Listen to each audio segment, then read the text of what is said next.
오늘 오전에 하나님 말씀은 로마서 8장. 자, 여러분도 굉장히 잘 알고 있는 말씀이고 또 우리 신약 그리스도인들에게 주어진 참으로 위대한 약속의 말씀들 중에 하나입니다. 자, 오늘 38절부터 39절을 보겠습니다. 내가 확신하노니 이거죠. 자, 바울이 이 구절을 쓸 때 그냥 막연하게 쓴 게 아니죠. 확신한다 이거죠. 사망이나 생명이나 천사들이나 정사들이나 권세들이나 현재 일들이나 다가올 일들이나 높음이나 깊음이나 어떤 다른 피조물이라도 우리를 그리스도 예수 우리 주 안에 있는 하나님의 사랑에서 떼어놓을 수 없으리라 이렇게 말씀하죠. 그렇죠? 예. 여러분 이 말씀 지금 누구한테 하신 말씀일까요? 구약시대의 유대인들이 하신 말씀일까요? 아니죠. 교회 열심히 다니는 기독교인들이 하신 말씀일까요? 그들에게는 해당이 안 돼요. 그러니까 그들에게 적용하면 안 돼요. 이 말씀은 거듭난 그리스도인들, 하나님의 사랑 안에 있는 우리에게 주신 약속이에요. 그렇다면 이거는 우리한테 그대로 적용하면 그만이다 이거죠. 왜 이런 위대한 약속이 우리에게 해당될 수 있는가? 주님이 우리에게 주신 구원이 완벽하기 때문에 그러죠. 그러니까 구원이 완벽하면 보장도 완벽하겠죠. 자, 그래서 오늘 말씀의 제목이 완벽한 구원, 완벽한 보장이다 이거죠. 네. 여러분 이걸 받았으면 확신하십니까? 오늘 성경적 근거를 여러분이 잘 들으시고 이 말씀을 여러분의 영적인 체계 기반으로 확실하게 잡으셔야 돼요. 지난 2005년 한국교회 미래를 준비하는 모임, 줄여서 이제 한미준이라고 할게요. 이 단체가 한국갤럽에 의뢰를 하여 당시 한 달 동안 국내 6대 도시에 만 18세 이상의 개신교인 1000명을 대상으로 신앙생활을 하는 가장 큰 이유는 무엇입니까? 라는 질문으로 설문조사를 실시했던 적이 있었습니다. 그 조사 결과 보고에 따르면 설문조사에 응한 사람들의 45%가 구원과 영생을 위해서라고 응답을 했다고 해요. 그러니까 쉽게 말하면 왜 교회 다니면서 신앙생활 하려고 하십니까? 그렇게 물었을 때 45%, 그러니까 절반 이상이 가까이가 구원받으려고 간다 이 말이에요. 이 45% 응답자들의 신앙 이력을 보면 장로, 권사, 안수 집사가 68.6% 비율을 차지했고요. 집사가 60.3%, 일반 성도는 36.2% 순이었다 이거죠. 이 말인즉 각 교단별로 최고의 지책에 있다는 사람들의 약 70%가 여전히 구원받지 못한 채 그저 교회에서 수요하는 직분에 충실한 채 교회 생활만 하고 있다는 뜻이죠. 네. 그러니까 아까 45% 중에서도 70% 가까이는 소위 교단에서 인정하는 높은 직책을 가진 사람들이 구원과 영생을 위해 교회 다닌다. 그렇게 답했다는 얘기예요. 네. 자, 그렇다면 나머지 55% 응답자들, 그러니까 구원을 위해서가 아니라고 이렇게 응답한 사람들은 그러면 구원받았다고 볼 수 있는가? 자, 이들 중에 37.2%의 응답자들이 교회를 왜 다니고 신앙생활을 왜 하냐 했더니 마음의 평안을 위해서였고요. 가족의 권유나 축복받기 위해서가 각각 7% 정도였다고 해요. 물론 이들은 교회를 계속 다니면서 설교를 듣고 성경에 대해 들었기 때문에 구원, 회개, 죄사함, 거듭남 등에 대해서도 알고 말할 수 있다고 하지만 그렇다 해서 구원받은 건 아니죠. 그렇죠? 네. 신앙생활의 목적 자체와 또 구원의 의미를 전혀 모르잖아요. 그렇죠? 네. 이들은 다른 목적으로 교회에 다니고 있을 뿐이다 이거죠. 네. 자기 기분 좋으려 교회 다닌다 이거죠. 아니, 자기 이익을 위해 다닌다 이거죠. 55%의 사람들은 대다수가. 45%는 그래도 좀 의식이 있으니까 구원받으려고 다닌다 이거죠. 자, 이런 사람들의 구원의 가능성 당연히 희박할 수밖에 없죠. 제대로 모르니까요. 이것이 작금의 한국 기독교의 현 주소입니다. 다만 한국 교회들 안에서 구원받은 사람들은 간혹 존재할 수 있습니다. 사실 현 교회 시대에 구원의 복음을 알고 믿음으로 순종하는 것은 어렵지 않기 때문에 그래요. 네. 행위가 없이 오직 믿음을 통해 은혜로 우리의 구원이 주어진다 이거죠. 에베소서 2장 8절에 나오잖아요. 그런데 한국 교회들의 상당수는 잘못된 성경, 비성경적인 구원관과 교리 등으로 인해서 신약 시대의 구원의 교리와 내용을 명확하게 인지하지 못하는 게 문제예요. 그러다 보니 구원받았느냐는 질문에도 머뭇거리거나 또는 성경적으로 올바르게 답변하지 못하는 경우가 많다 이거죠. 어떤 사람들은 설사 구원을 받았어도 전혀 영적인 진전이나 변화가 없다 이거죠. 그러니까 자기 자신도 헷갈려하는 거예요. 내가 정말 구원받은 게 맞는가? 이거죠. 자, 이러한 사람들일수록 구원의 영원한 보장에 관한 진리, 이걸 당연히 알 수 있을까요? 더더욱 모를 수밖에 없다고요. 예. 자, 구원받은 성도, 영적으로 갓 태어난 것이다 이거죠. 예. 뭔가 엄청난 지식을 깨닫고 이게 아니에요. 그러니까 영적으로 갓 태어난 거예요. 그러면 이제 그 성도는 영적으로 성장을 해야만 진리를 알고 주님을 더욱 신뢰하며 참된 경배와 올바른 믿음의 생활을 영위할 수 있는 것이다 이거죠. 베드로전서 2장 2절에 하신 말씀이 뭐예요? 갓난 아기들은 말씀의 젖을 사모해라 이거죠. 그래야 잘한다 이거죠. 특히 그리스도인의 영적인 삶의 시작과 성장에서 가장 기본이 되는 지식은 바로 구원의 영원한 보장이다 이거죠. 왜냐하면 그 진리는 우리로 하여금 그리스도 안에서 하나님의 사랑으로 안전하며 또 그분의 은혜와 사랑으로 보호함을 받고 있다는 사실에 확신과 평안과 담대함을 지니게 하기 때문에 그런 것이에요.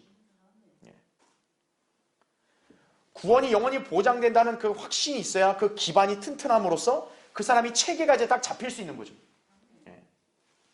근데 이 진리를 모르게 되면 어때요? 신앙생활 하면서도 확신이 없는 거죠. 그렇기 때문에 구원의 영원한 보장이 없는 성도, 이러한 성도는 세상의 풍조나 마귀의 방해, 또 인생의 고난과 역경, 또 이렇게 죄의 유혹, 이런 것들로 인해서 흔들린다 이거죠. 올바로 설 수 없다 이거죠. 그래서 구원받은 사람은 자신의 구원이 영원히 보장된다는 이 진리를 제대로 알고 확신을 가져야 믿음 안에 굳게 설 수 있다는 사실이죠. 이게 가장 기본이라는 거예요. 그랬어요. 자, 오늘 본문은 신약 성경에서 그리스도인에게 주어진 가장 위대한 약속들 중에 하나를 말씀합니다. 여러분이 구원받은 그리스도인이라면 그리스도 예수 안에 누구나 다 있는 것이에요. 또 하나님의 사랑 안에 동시에 거하고 있는 것입니다. 이 때문에 이 온 우주의 그 어떤 요소라도 우리를 그 안에서 벗어나게 할 수 없어요. 이게 오늘 우리에게 주신 말씀이다 이거죠. 이 약속은 구약 성도, 유대인, 기독교인 아니에요. 구원받은 그리스도인들에게 주셨다 이거죠. 여러분이 성경대로 민 예수 그리스도를 구주로 영접했다면 여러분은 모두 그리스도 안에 있고 영원히 안전함을 알아야 된다 이거죠. 죄를 짓고 넘어질 수는 있지만 그리스도 안에 있는 그 위치에서 벗어나진 않는다 이거죠.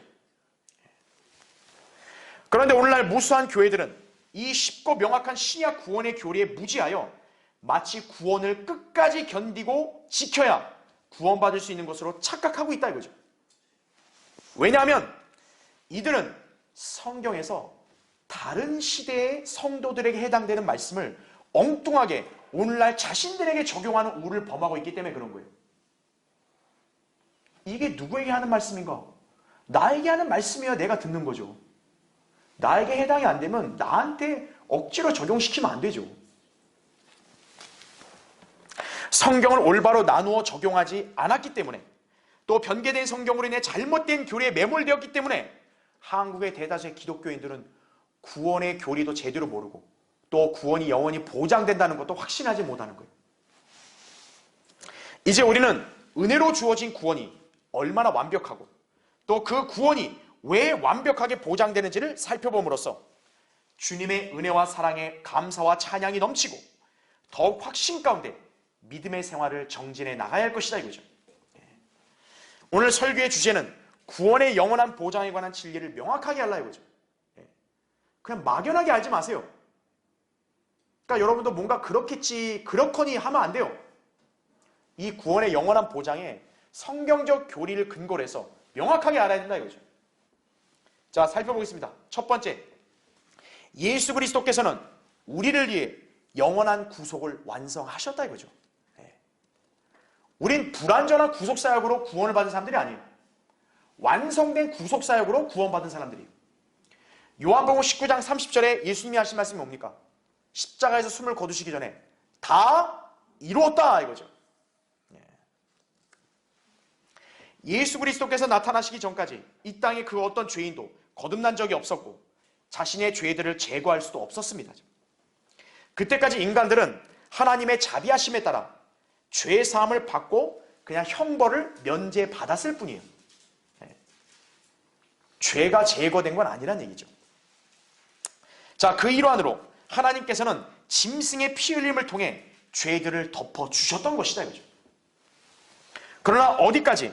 그것은 일시적인 죄사함이었을 뿐 완전한 속죄는 아니었습니다. 자, 여러분 잠시 히브리서 10장 한번 펴보세요. 자, 여러분 히브리서 그 10장 3절과 4절을 볼게요. 그러나 이 희생 제물들로 인하여 해마다 죄들을 다시 기억나게 하였나니 이는 황소들과 염소들의 피로는 죄들을 제거하는 것이 불가능하기 때문이라 이렇게 말씀하고 있는 거죠. 아니, 죄 사함했으면 끝이 아니냐? 끝이 아니었다는 거예요, 구약 성도들은. 왜냐하면 죄들의 제거가 불가능하기 때문에. 그래서 계속 구약 시대에는 동물의 피를 흘려야 됐다 이거죠. 그러나 아무리 그렇게 했다 할지라도 결국 여기 나온 대로 죄들을 제거하는 것은 불가능했다 이거죠. 자, 이 때문에 하나님께서는 번제들과 속죄제들을 기뻐하지 않으셨고 희생제물과 예물을 바라지 않으셨던 것입니다. 그 뒤에 5절, 6절을 보면 그래서 하나님께서는 구약의 속죄제나 번제는 기뻐하지 않으셨다 그래요. 왜요? 그거는 온전한 구속을 이룰 수 없기 때문에 그런 거죠. 하나님께서는 완전한 구속을 이룰 수 있는 최후의 제물을 기다리고 계신 거예요. 그 제물은 다름 아닌 한 몸이다 이거죠. 바로 하나님의 아들이신 예수 그리스도의 몸이었다 이거죠. 다른 짐승의 제사? 하나님께서는 그걸 바라지 않으시는 거예요. 인간들의 죄들을 궁극적으로 구속할 수 있는 바로 최후의 그 제물을 기다리셨다 이거죠. 그게 바로 하나님의 아들의 어떤 그런 몸이다 이거죠. 그래서 하나님의 아들이신 예수 그리스도께서 하나님께서 기뻐하시는 유일한 제물로 드려지시기 위해 인간의 육신을 입고 이 땅에 오셔서 제물로 바쳐지셨던 것이에요. 그러면 거기 10장 7절 보세요.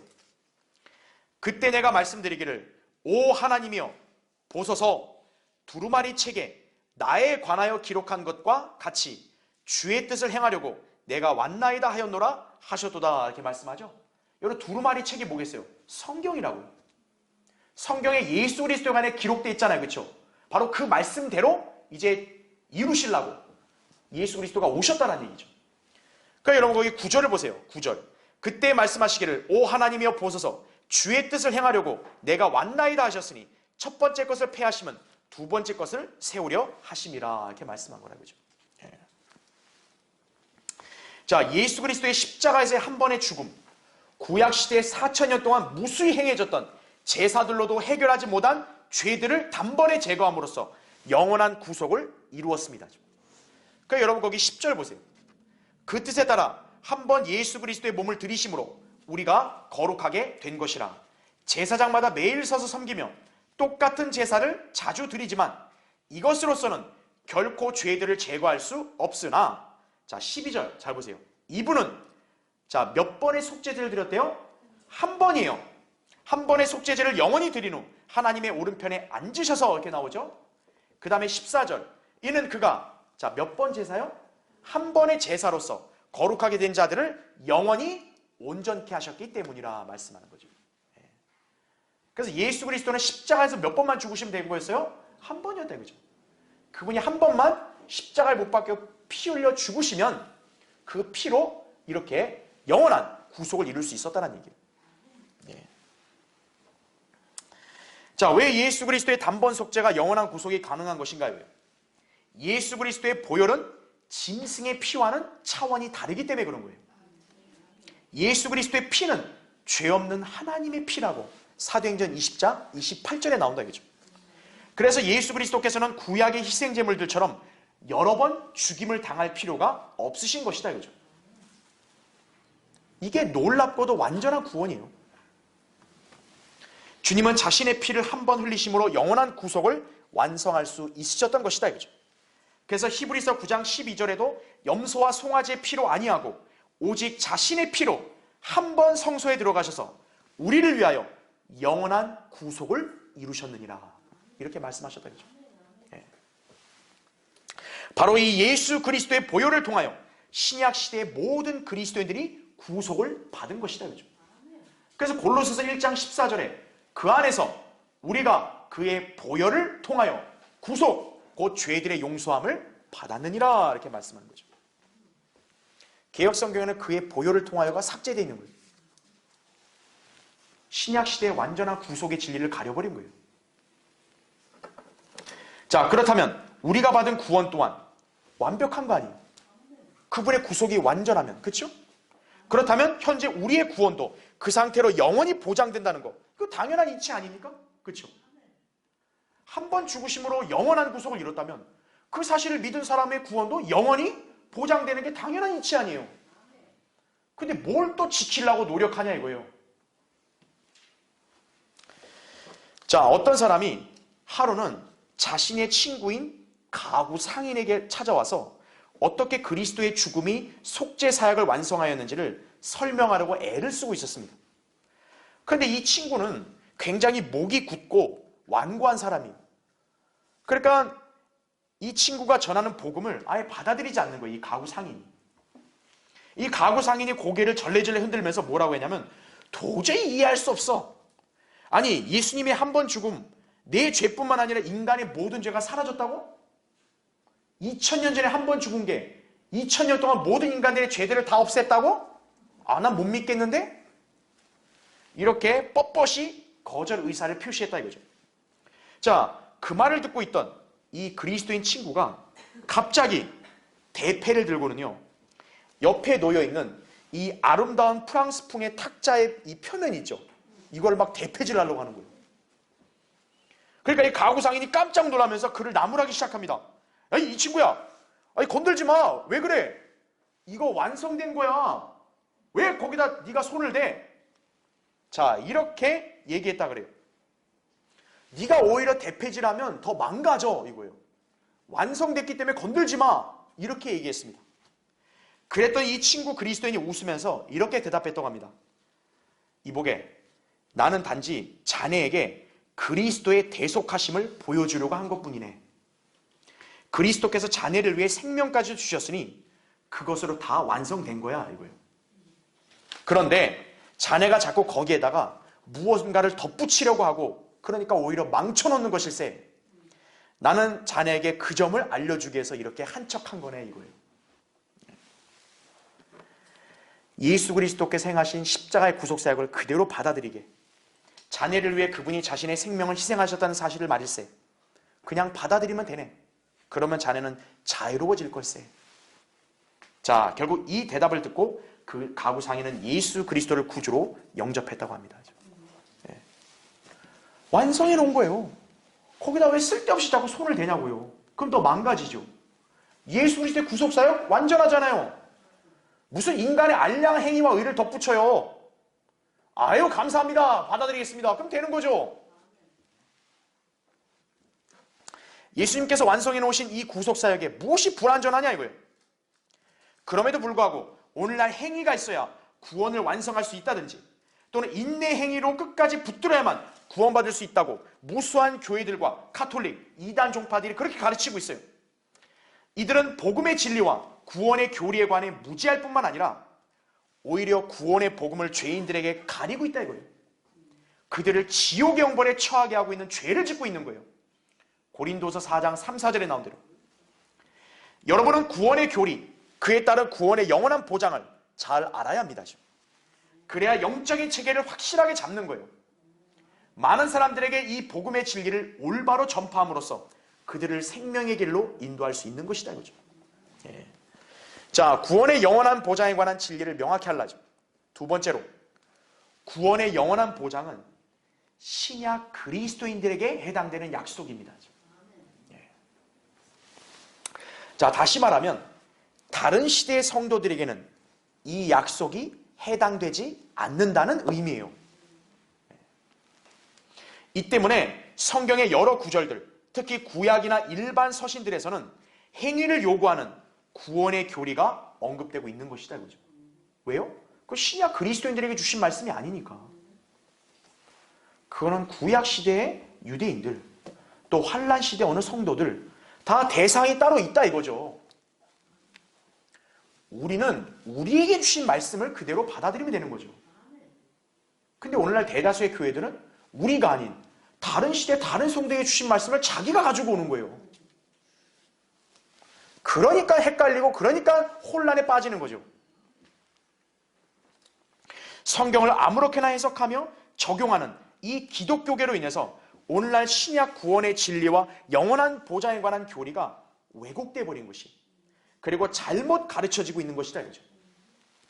따라서 성경이 우리에게 무엇이라고 말씀합니까? 내가 진리의 말씀을 올바로 나누어 자신이 하나님 앞에 부끄럽지 않은 일꾼으로 인정받도록 공부하라 이거죠. 디모데서 2장 15절에. 여러분도 성경을 올바로 나누어 공부해야 이 구원의 영원한 보장에 관한 진리를 확고히 붙들 수 있는 거예요. 예. 진리에 무지한 교회들이 잘못된 행위 구원의 근거로 주로 인용하는 성경들이 무엇인지 아십니까? 대표적으로 마태복음, 사도행전, 히브리서, 야고보서, 요한계시록 등이에요. 여러분이 배교한 기독교 신학과 교단 교리, 여기에 매몰되어 있는 교인들이나 목사들이나 교사들이나 설교자들이나 이단 종파들을 만나게 되면 하나같이 그런 성경들의 구절들을 갖고 와서 구원이 영원히 보장되지 않는 식으로 가르치는 거예요. 신기한 게 뭐냐? 그들은 가장 쉽고 또 우리에게 직접적으로 해당이 되는 바울 서신은 완전히 배제하고 꼭 이런 성경들만 붙드는 거예요. 희한하죠? 네.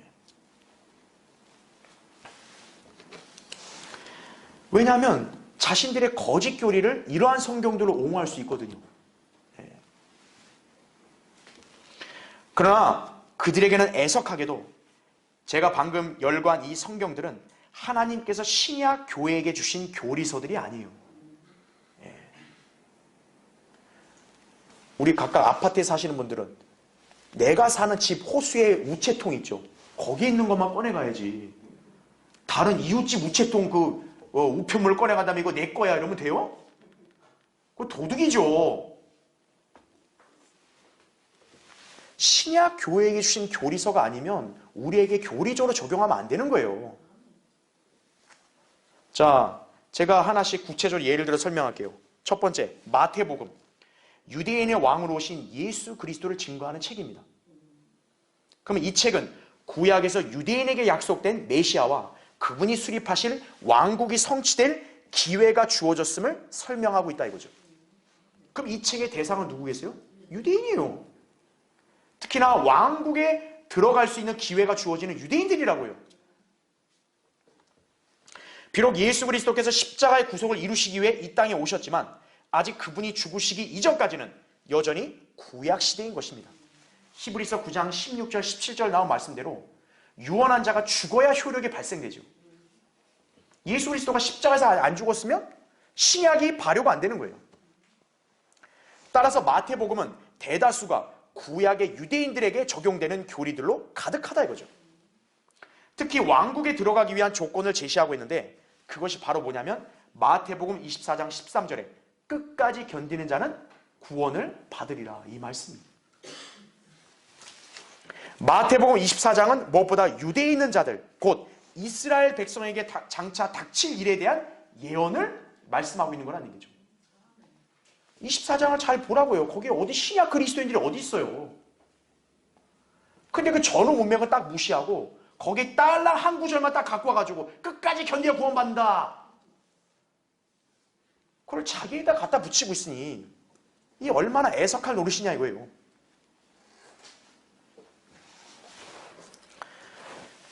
교회들이 마치 자신들에게 해당되는 것으로 적용하기 때문에 비성경적인 구원의 교리가 오늘날 이렇게 만연해진 것이 대다수가 마태복음에 있는 걸 다 갖고 온 거예요. 전부.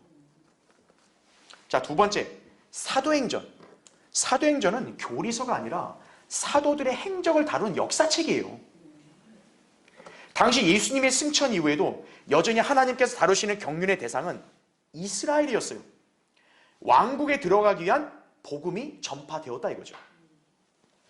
그래서 복음의 수반되는 표적인 치유와 방언이 사도행전 초반부에 여전히 등장하고 있는 거예요. 왜요? 유대인들에게 해당되는 대상인 왕국 복음의 표적이니까. 그러나 유대인들이 스테판의 거국적인 설교를 거부함으로 인해 하나님께서 주신 기회를 상실하게 되었고 경륜의 대상은 이제 교회로 넘어가게 됐다 이거죠. 복음도 왕국의 복음에서 이제는 이방인들이 은혜의 복음으로 구원받아 교회로 들어가는 그런 시대가 펼쳐지는 거예요. 사도행전은 바로 그 과도기를 다루고 있는 책이라 이거죠. 그래서 어떤 구절은 당시 이스라엘의 구원의 교리, 반면에 후반부의 어떤 구절은 신약 교회 시대의 교리들이 제시되고 있는 것이다 이거죠. 그렇다면 우리 입장에서는 사도행전을 어떻게 다뤄야겠어요? 우리에게 해당되는 말씀만 가지고 와야죠. 그 당시에 왕국 시대에 살고 있는 유대인들에게 해당되는 말씀을 우리에게 가져오면 안 되죠. 이미 시대가 바뀌었는데. 이러한 구조와 내용을 무시한 채 오늘날 구원에 관해서 방언, 안수, 환상 등이 증거인 것처럼 가르치면 심각한 오류에 빠지는 것이, 그게 바로 오늘날 저 순복음 은사주의자들이 사도행전을 그냥 아무렇게 갖고 온 거예요. 그냥 다. 사도행전의 구절을 잘못 해석하면 은사주의뿐만 아니라 극단적 칼빈주의 이단 교리까지 나오게 되는 것이, 오늘날 이 땅에 있는 모든 이단 종파들이 다 어느 책에 있는 구절을 근거로 세워졌냐? 사도행전이에요. 그 사도행전은 어려운 책이에요. 함부로 적용하면 그 사람 영적으로 패가 망신하는 거예요. 자, 세 번째, 히브리서. 자, 말 그대로 뭡니까? 히브리인들에게 보내는 편지예요. 히브리인들은 유대인들이지 교회가 아니라고요. 특히 이 책은 교회 시대에서 환란 시대로 전환되는 과도기를 다룬 책이다 이거죠. 그래서 환란에 들어갈 히브리인들에게 구원을 유지하고 왕국에 들어가기 위한 방법을 말씀하고 있는 거란 얘기죠. 그래서 이 구절에 나온 대표적인 구절이 여러분도 아마 익숙하게 들었을 거예요. 히브리서 6장 4절부터 6절입니다. 자, 여러분 거기 히브리서 이미 펴져 있으니까 한번 볼게요. 거기 6장 4절부터 6절 보세요. 한번 깨우침을 받고 하늘의 선물을 맛보며 성령의 동참자가 되고 하나님의 선한 말씀과 오는 세상의 능력을 맛본 자들이 만약, 자, 6절이 심각하죠. 떨어져 나간다면 다시 새롭게 하여 회개시킬 수 없나니 이는 그들이 스스로 하나님의 아들을 다시 십자가에 못 박아 공개적으로 조롱함이라 이거죠. 그러니까 이것만 보면 어때요? 아, 떨어져 나가면 안 되겠구나. 끝까지 붙어있는 행위가 있어야겠구나. 이렇게 또 행위 구원을 주장하는 거예요. 이 구절 근거로. 그러나 히브리서는 누구에게 준 서신이라고요? 히브리인들 이거예요. 그래서 여기 3장 보세요. 3장. 거기 3장 12절. 자, 형제들아 이런 말이 나오죠. 그럼 여러분 여기서 형제들은 누굴 가리키겠어요? 지금 이게 누구에게 쓴 서신이라 했어요? 히브리인들이잖아요. 그 형제들은 유대인 형제들을 말하는 거예요. 형제들아, 너희 중에 아무도 믿음 없는 악한 마음으로 살아계신 하나님에게서 떨어지지 않도록 주의하라 이렇게 말하고 있죠. 그러니까 이거는 히브리인들이 주의해야 될 말씀인 거죠. 근데 이걸 누구한테 가져오는 거예요? 교회에다 가져오는 거예요. 거기 14절 보세요. 이는 우리가 처음에 확신을 끝까지 견고하게 붙들면 그리스도께 참여한 자가 되기 때문이라 이렇게 말씀하고 있죠. 그러니까 은혜로 구원만 받아서 안 된다 이거예요. 끝까지 견뎌야 비로소 그리스도께 참여한다. 그런 이단 교리를 이렇게 전파하는 거예요. 이것이 누구에게 해당된다는 거예요? 유대인들에게 해당된다 이거죠. 신약 시대는 뭡니까? 우리가 구원받는 순간 이미 그리스도 안으로 들어갔잖아요. 그렇죠? 이미 구원받는 순간 그리스도께 이미 참여가 된 거예요. 근데 뭘 견뎌서 또 참여하냐 이거예요. 애당초 말이 안 되죠? 자, 그러니까 이러한 구절들을 교회에 적용시키고 그렇게 착각하고 살면 참 딱할 노릇이죠. 네 번째, 야고보서. 자, 시작부터 이 야고보서는 서신 대상이 누군지를 밝히고 있어요. 야고보서 1장 1절을 보면 이렇게 나와요. 하나님과 주 예수 그리스도의 종 야고보는 널리 흩어져 있는 12지파에게 문안하노라 이거죠. 이 편지를 누구에게 하는 거라고요? 12지파, 12지파. 이 서신의 구절들에서 밝히는 구원의 교리는 모두 이스라엘인들에게 적용되는 것입니다. 그래서 야고보서 2장 24절 26절에도 너희가 알거니와 사람이 행함으로써 이롭게 되는 것이요 믿음으로만 되는 것이 아니니라. 이게 로마서에 있는 바울의 말씀과 완전히 반대되거든요. 그럼 뭐를 따라야 돼요? 일반 교회들은 바울을 무시하고 또 이걸 따르는 거예요. 야고보서 이거는 누구에게 쓴 서신이라고요? 12지파 이거예요. 근데 12지파가 오늘날 자기들이랑 우기는 집단들이 있는 거예요 또. 아 정말 대책이 없죠 이런 사람들은. 예? 여호와의 증인이나 신천지 같은 인간들은. 아 우리가 12지파다 이거예요 또. 예. 자 영이 없는 몸이 죽은 것 같이 행하면은 믿음도 죽은 것이니라. 야고보서 2장 26절 나오죠. 즉 이 말씀에 따르면 믿음만 갖고 안 된다. 행위가 있어야 된다는 얘기잖아요. 명백히 대환란 때 유대인들에게 적용되는 행위 구원 체계를 언급한 것입니다. 그래서 이 행위 안에는 이웃 사랑이 포함되어 있는 거예요. 야고보서에는 이웃 사랑이 많이 나온다 이거죠. 근데 무식한 감리교도들은 이걸 자기들이 갖다 쓰는 거예요. 우리 거다 이러면서. 자, 이렇게 행하게 되면 마치 뭐와 똑같냐면 편지나 문자 대상자가 정해져 있는데 엉뚱한 제3자가 그것을 가로채서 자기 것으로 우기는 것과 같은 것이다 이거죠. A와 B가 연인 사이여서 연애 편지 주고받는데 엉뚱한 C가 나타나서 어머 고마워요 이거 내 편지네 이러면 A와 B가 어떻게 생각하겠어요? 환장하죠. 당신 뭐야? 이거죠. 오늘날 교회들의 행태가 똑같은 거예요. 성경 66권에서 많은 구약 성경들, 신약에서 대환란 때 성도들이나 유대인들에게 적용되는 성경들이 많이 있다 이거죠.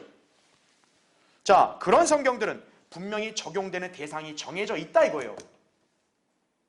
자, 그렇다면 왜 하나님은 그런 사람들에게 적용되는 성경도 우리에게 주셨냐 이거예요.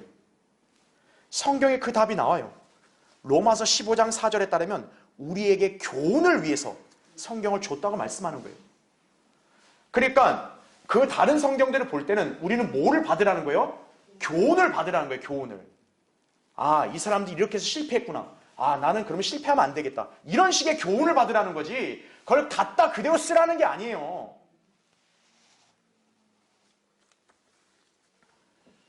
하나님께서 신약교회 교리들을 누구를 통해 계시하셨는가? 사도 바울이에요. 그래서 바울 서신들이야말로 우리 그리스도인들에게 직접적으로 적용되는 교리서들이다 이거죠. 여러분이 이 땅에서 하나님께 인정받는 올바른 믿음의 생활을 하고 싶다면 바울 서신을 그대로 하면 되는 거예요. 다른 성경들을 억지로 가져올 필요 없어요.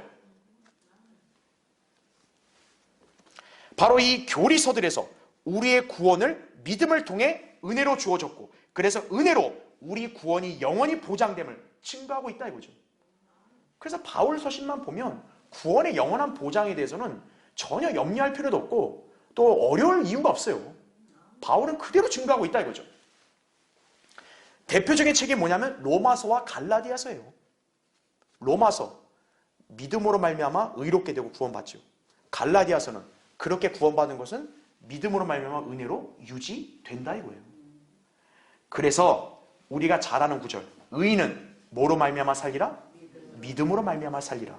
이게 로마서 1장 17절 갈라디아서 3장 11절에 기록이 되어 있는 거예요. 그래서 따라서 구원의 영원한 보장의 교리는 신약 성도들에게 적용되는 확실한 약속임을 알아야 된다 이거죠. 자, 구원의 영원한 보장에 관한 진리를 명확하게 알라. 세 번째로 우리의 구원은 하나님의 위대하고 완벽한 사랑으로 이루어진 것이에요. 만약 하나님의 사랑이 불완전하다면 우리 구원도 불완전할 수밖에 없어요. 근데 우리가 알다시피 하나님의 사랑은 완전하죠? 그 사랑으로 만들어진 구원 또한 어때요? 완전하다 이거죠. 자, 한번 찾아보겠습니다. 로마서 5장 보세요. 자, 로마서 5장 거기 8절부터 10절 보겠습니다. 우리가 아직 죄인이었을 때 그리스도께서 우리를 위하여 어떻게 돼요? 죽으심으로써 하나님께서는 우리를 향한 자, 뭐를 나타내셨느니라? 그의 사랑을 나타내셨느니라. 그죠? 아, 예수 그리스도의 죽으심은 하나님의 사랑이구나. 우리를 향한. 그렇죠? 자, 9절 보세요. 그러므로 이제 그의 피로 의롭게 되었으니 더욱더 우리가 그를 통하여 진노로부터 구원받게 되리라 이거죠. 우리가 원수 되었을 때에도 그의 아들의 죽음으로 인하여 하나님과 화해하게 되었으니 더욱더 화해하게 된 우리는 그의 생명으로 인하여 구원받게 되리라 이렇게 말씀하고 있죠. 예. 하나님의 사랑이 참으로 위대하고 숭고한 이유는 다름 아닌 원수요 아무것도 아닌 우리 죄인들을 구원하시기 위해 주님께서 친히 죽으셨기 때문이라는 거죠. 예. 누가 원수를 위해 죽겠어요? 누가 이를 갈아야 될 원수를 위해서 자기 아들 하나뿐인 아들을 주겠냐고요. 하나님이시니까 가능한 거예요. 이 사랑에 무엇이 부족하고 또 더 필요한 게 뭐예요? 인간의 정성이 여기 더 필요해요? 하나님의 관점에서 독생자는 전부예요. 전부. 하나님께서는 바로 자신의 전부를 내어준 거예요. 여러분 개개인을 위해서. 그 결과는 무엇인가? 요한복음 3장 16절 우리에게 너무나도 유명한 말씀이죠. 하나님께서 세상을 이처럼 사랑하셔서 그의 독생자를 주셨으니 이는 그를 믿는 사람은 누구든지 멸망하지 않고 영생을 얻게 하려 하심이라 이거죠. 하나님의 사랑이 완벽하기 때문에 그 사랑을 받아들인 사람에게는 멸망하지 않는 영생이 주어지는 것이. 여러분 영생이 뭡니까? 말 그대로 영원한 생명이에요. 요한일서 2장 25절에. 자, 바울은 이것이 하나님의 선물이라고 로마서 6장 23절에 증거했다 이거죠. 그렇다면 우리가 구원을 받았을 때 바로 이 영생을 소유했다는 거 아니에요. 하나님이 선물로 줬으니까. 그런데 만약 우리가 구원을 잃어버린다면 뭐예요?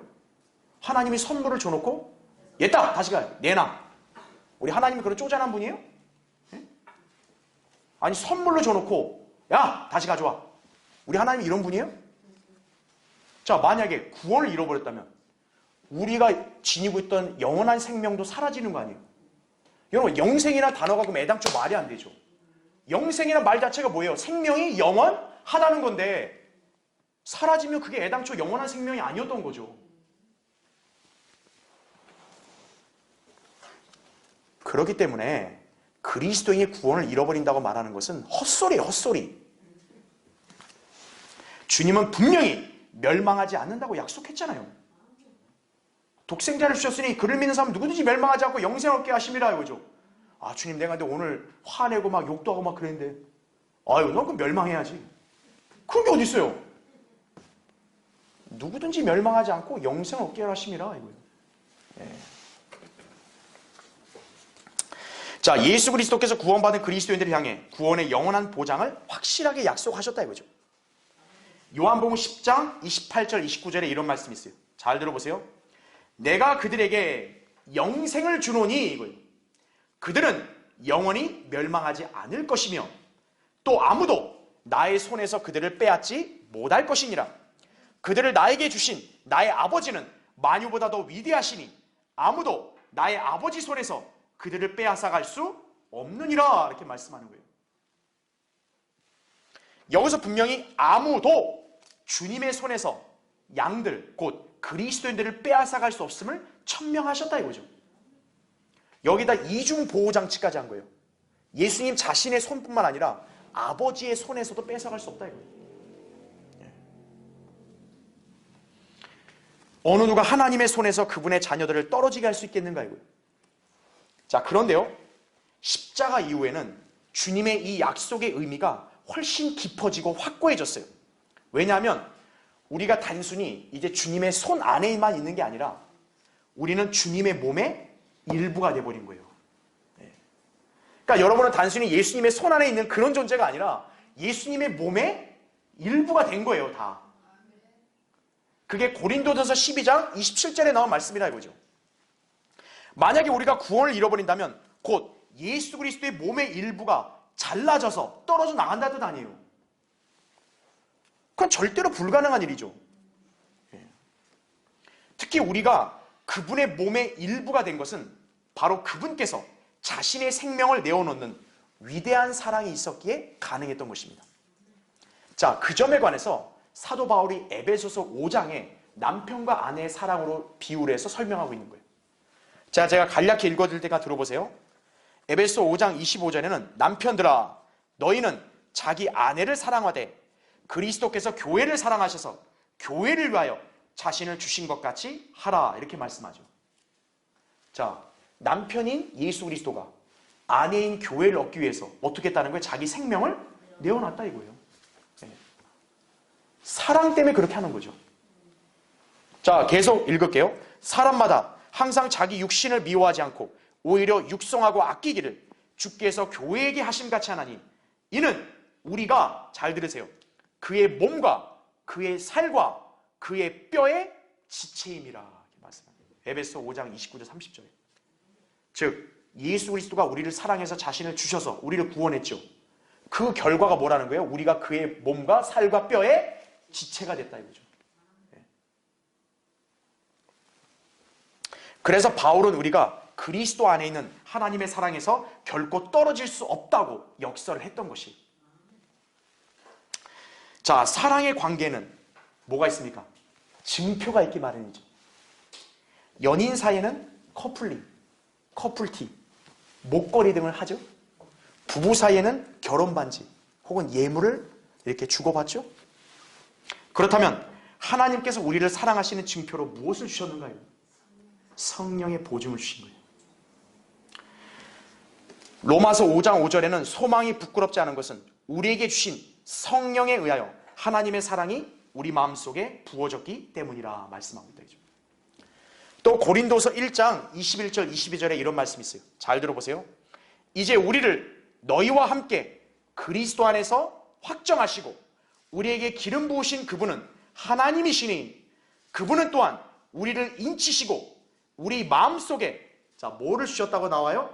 성령의 보증을 주셨느니라. 네.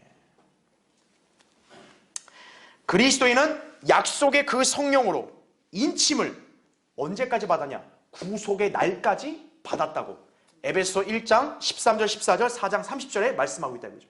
네.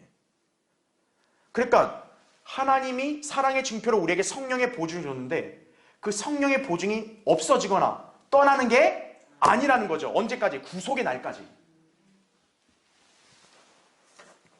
그래서 신약시대의 성령께서는 구원받은 성도들 안에 영원히 내주하시는 것이에요. 요한복음 14장 17절에 나온 말씀이다. 그죠? 자, 이럴진데 만약 그리스도인이 구원을 잃어버린다면 그럼 성령으로 보증을 주신 하나님께서 거짓말하시고 약속을 번복하신 셈인데 우리 하나님이 이 땅의 거짓말의 명수인 정치인들과 똑같은 분이에요? 네. 한번 공수표 날려보시는 거예요, 하나님이? 네. 그런 분 아니시죠? 자, 사실 신약 성도들의 구원이 영원히 보장된다는 진리를 사도 바울이 여러 곳에서 증거했습니다. 시간이 없어 안 찾겠지만 고린도전서 1장 8절, 빌립보서 1장 6절, 디모데서 1장 12절 바로 그 등등에 주님께서는 우리를 끝까지 확고하게 지키신다. 예, 그리스도의 날까지 완성하신다. 그렇게 약속하셨다 이거죠. 사도 베드로는 베드로전서 1장 5절에 너희는 마지막 때에 나타내려고 예비하신 구원을 얻기 위하여 믿음으로 말미암아 하나님의 능력으로 보호받고 있느니라. 이렇게 말씀했다 이거죠. 자, 우린 믿음으로 말미암아 은혜로 구원받았죠. 지금 똑같은 표현이죠. 우리 구원도 어때요? 믿음으로 말미암아 하나님의 능력으로 보호받고 있다 이거예요. 뭐가 불안해요? 뭐가 초조해서 잠을 못 자고 뭐가 그래서 자꾸 새벽에 교회 나가냐고요. 사도 요한은 그리스도인에게 영생이 있음을 알도록 성경을 주셨음을 피력했습니다. 요한일서 5장 13절에 이런 말씀이 있죠. 내가 하나님의 아들의 이름을 믿는 너희에게 이런 것들을 쓰면, 자, 우리에게 써서 주어진 게 성경 아니에요. 너희에게 영생이 있음을 알게 하려 함이며 또한 너희가 하나님의 아들의 이름을 믿도록 하려 함이라. 이렇게 말씀합니다. 이 모든 것은 바로 하나님의 위대하고 완벽한 사랑에 기인하여 우리에게 영생이 주어진 덕분입니다. 영생이니까 영원히 보장되는 거예요. 구원의 영원한 보장은 분명히 신약적인 교리이자 성경적 진리임을 여러분은 확신해야 합니다. 자, 결론을 맺겠습니다. 신약 시대에 구원받은 그리스도인들의 위상은 얼마나 대단합니까? 우리가 구원받은 순간 모두 영적인 침례를 통해 예수 그리스도 안으로 다 들어갔습니다. 고린도서 12장 13절 나오죠. 그로 인해 예수 그리스도와 연합하게 되었음을 로마서 6장 3절부터 5절, 골로새 2장 12절에 말씀하죠. 그분의 몸의 지체가 되었습니다. 그래서 그리스도의 몸인 교회는 성경에서 진주와 같은 유기체라 말씀한 거예요. 유기체. 유기체는 어떤 형태로 깨어질 수 없죠. 그리스도의 한 몸은 흠없이 완벽하기 때문에, 그래서 그리스도의 몸도 잘려지거나 어딘가가 떨어져 나가서는 안 된다 이거죠. 그렇게 우리 그리스도인들의 구원은 영원히 안전한 것입니다. 자, 왜 신약 성경에는 교회들에게 주의 만찬을 명령하셨는가요? 1차적으로 그리스도인들의 구원을 위해서 친히 살을 찢기고 피를 흘리신 예수 그리스도의 희생을 기억하며 복음을 전파하게 하기 위함이죠. 고린도서 11장 23절부터 26절에 나오죠. 또한 이 만찬을 통해 구원받은 그리스도인들이 한 몸을 이루었음을 알고 교제 가운데 거하며 영원히 함께 살 존재임을 확신하게 하기 위함이에요. 고린도서 10장 16절 17절에 나온다 이거죠. 예. 만약 우리가 구원을 잃어버린다면 어떻게 주의 만찬에 담대하게 참여할 수 있겠어요? 그렇죠? 주의 교제를 한다는데 나 떨어져 나간 거 아니에요 혹시? 근데 무슨 교제가 돼요? 그렇죠? 우리 구원이 사라질 수 있고 우리가 떨어져 나갈 수 있다면 왜 주의 만찬을 명령하시겠어요, 주님이? 주님의 죽으심을 믿어 구원받은 성도의 구원은 영원히 보장되는 것이다, 그죠? 자, 여러분, 오늘날 온갖 구원의 올바른 교리, 진리를 혼란스럽게 만드는 행위구원, 끝까지 견디거나 혹은 어떤 의식, 침례, 세례나 또는 어떤 현상, 방언이나 성령체험 이런 게 있어야 구원이 완성된다고 하는 자들의 주장은 깡그리 무시해버리십시오. 그런 것들은 우리에게 증거로 주신 성경의 진리를 왜곡한 산물에 불과하다 이거죠. 우리에게는 분명한 근거가 있습니다. 바로 이 성경에서 우리에게 해당되는 구원의 영원한 보장에 관한 약속이다 이거죠. 그래서 우리가 성경을 올바로 나누어 우리에게 적용되는 말씀들을 공부하고 바르게 이해해야 하는 것이다 이거죠. 네. 누군가 우리에게 구원에 관해서 묻는다 이거죠. 당신은 하늘나라 죽어서 갈 걸 염려 안 하냐? 염려 안 한다 이거죠. 무슨 근거로? 바울 서신에 있는 이 말씀들을 근거로 제시하면 되는 거예요. 다른 성경들이 어쩌고 저쩌고 그럼 필요 없다 이거예요. 그럼 그 시대 사람들에게 해당되는 거지. 왜 나한테 갖고 와? 이거예요. 나에게 해당되는 그런 우편물만 보면 되는 거 아니겠어요? 나에게 주어진 명령만 따르면 되는 거 아니겠어요? 그렇죠?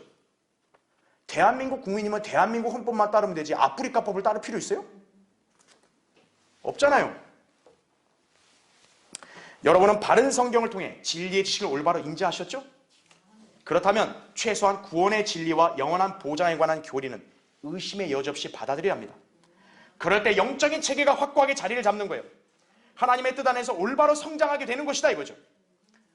여러분은 모두 그런 체계로 잘 성장하여 진리를 증거할 수 있기를 바랍니다. 자, 기도하겠습니다. 자, 오늘 이렇게 유튜브 보신 분들 중에 아직도 자신의 구원이 불완전하다고 여기시는 분들, 혹은 자기는 죽어서 어떻게 될지 모르겠다 하시는 분들, 그런 분들은 지금 성경대로 제대로 구원받지 않았을 가능성이 높습니다.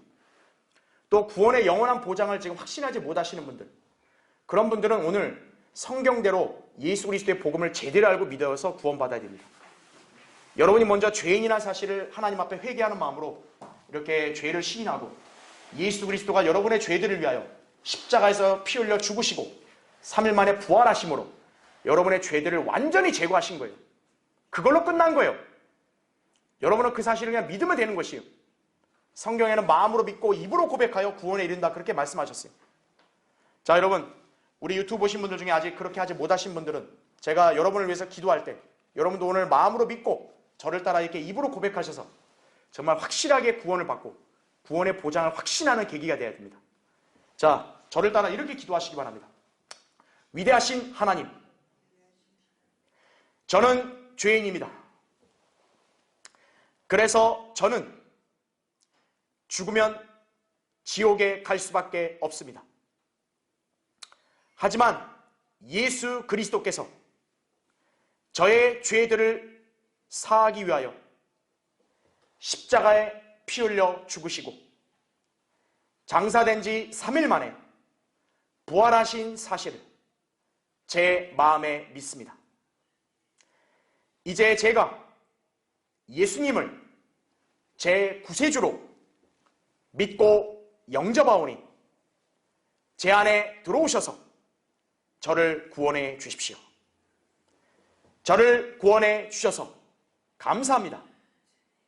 주님의 보혈로 저의 모든 죄들이 다 제거되고 영원히 구원받았음을 믿습니다. 예수 그리스도의 이름으로 기도드립니다. 아멘. 예, 이렇게 우리 시청자분들 중에 기도하신 분들은 오늘 확실하게 구원받은 것입니다. 이제 영원히 보장된다는 확신을 갖고 사시면 됩니다.